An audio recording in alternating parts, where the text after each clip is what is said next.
What's up guys, it's Eric Vaughn, the Working Musician, and in this video, I'm going to teach you how to turn casual listeners into real fans and then into super fans. Now, I'm going to tell you something that I wish somebody would have told me 20 years ago.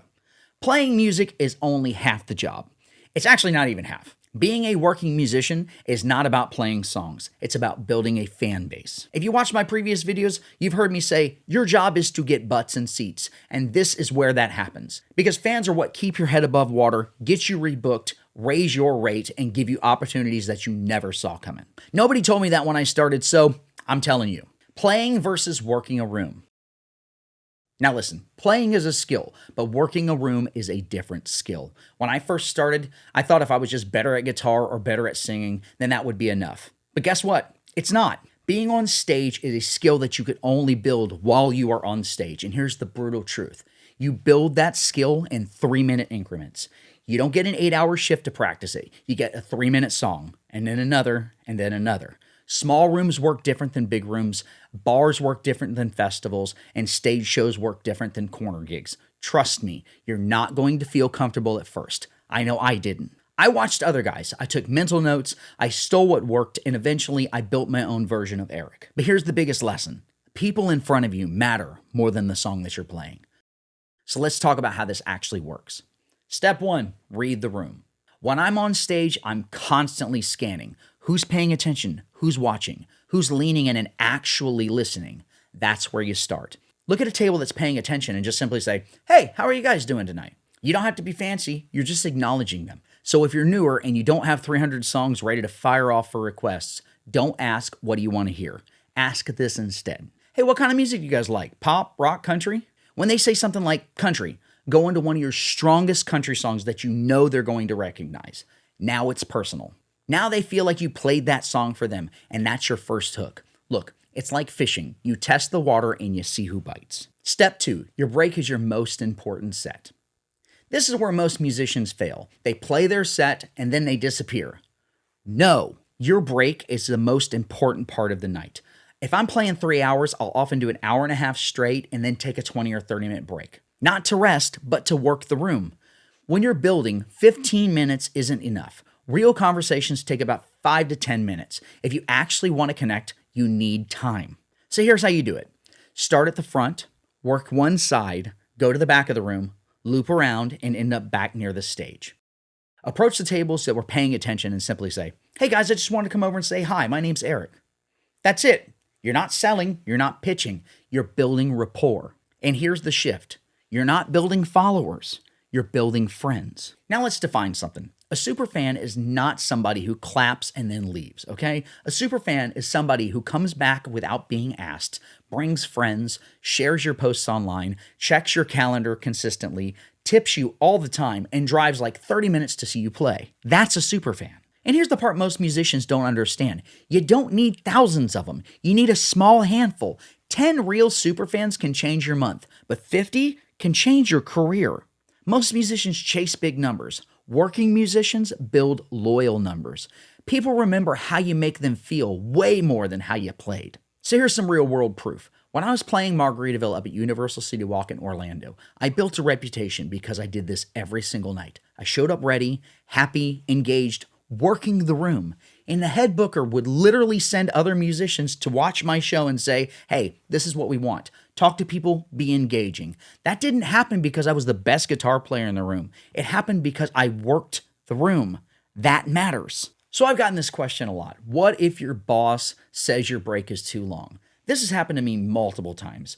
Venue owners aren't used to musicians taking longer breaks. They think you're slacking. So here's what I tell them. Look, I understand what it looks like, but I played a longer first set and I'm not taking a break. I'm building relationships with these people so they come back next time. You explain that you're still working, you're increasing their repeat business, and when they understand your goal is to bring people back to the establishment, they'll stop questioning it. Because remember, your job is not to play music. Your job is to draw. And you know what a venue owner loves more than short breaks? A full house spending money.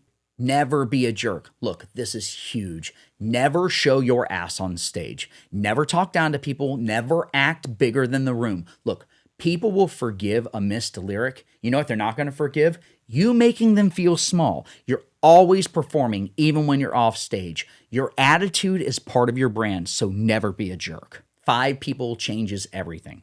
Okay, let's talk numbers. If 5 people show up to every show and they give you $20, that's $100. Your $150 gig just became $250. Is that life-changing money? No, it's not. But is it the difference between surviving and quitting early on? Absolutely. Now, let me ask you something. What if it's not 5? What if it's 10? That's $200. But what if it's 20? What if it's 50? Now you're not talking about side money anymore. Now you're talking about leverage. Now venues notice. Now you can raise your rate. Now you have negotiating power. And here's the crazy part. It doesn't start with 50. It starts with 1. One conversation, one handshake, one person that decides they like you enough to come back. Superfans do not explode overnight. They compound, and that compounding starts with you getting off the stage, shaking hands, and making friends. Now I'm going to tell you how one handshake landed me in Nashville, Tennessee. One night I was playing my local bar, and I went out during my break, and I was talking to people like I normally do. I was shaking hands, normal conversation, and a guy named Walter walked in that night. We talked, nothing crazy, just being present, and he looked at me and he literally said, "Hey, if you ever want to come to Nashville, I got a place you can stay and I'll put you up." Not long after that, Margaritaville opened a brand new location on Broadway in downtown Nashville. And guess who had a place to stay and a place to work? That handshake opened doors that I never would have had otherwise. If I had stayed on stage during my break, that doesn't happen. Networking isn't corporate nonsense. It's being human in a room. You never know who you're going to meet, so get out and shake hands and meet people. After you've connected, don't just walk away. Say, "Hey, I'd love to see you guys at another show," and then hand them a card. Have one central hub, a website, a links page, something. It should connect to your socials, your calendar, maybe a tip option, or maybe merch later. But when someone likes you, the first thing they want to know is, where are you playing next? My analytics show me that the number one thing that people check is my calendar. And if you make it easy for them to find, they will come back. So when you're small, you have a superpower. You have time. Respond to comments, respond to messages. Thank repeat people. A simple, "Hey man, thanks for coming back." That builds loyalty fast. Eventually you're gonna get busier, and that's a good problem, but the foundation gets built early, and your superfans will understand that you're growing. You don't force superfans. You create an environment where they happen. Personal interactions, consistency, gratitude, access. And then one day you're gonna look up and you got people showing up every week, bringing friends, sharing your posts, supporting you long term. And that's when it stops being playing gigs and it starts becoming a career. So here's your challenge. At your next show, don't just play. Scan the room, get out there and talk to people and shake hands. Build friends. Because guess what? Followers scroll, but friends show up.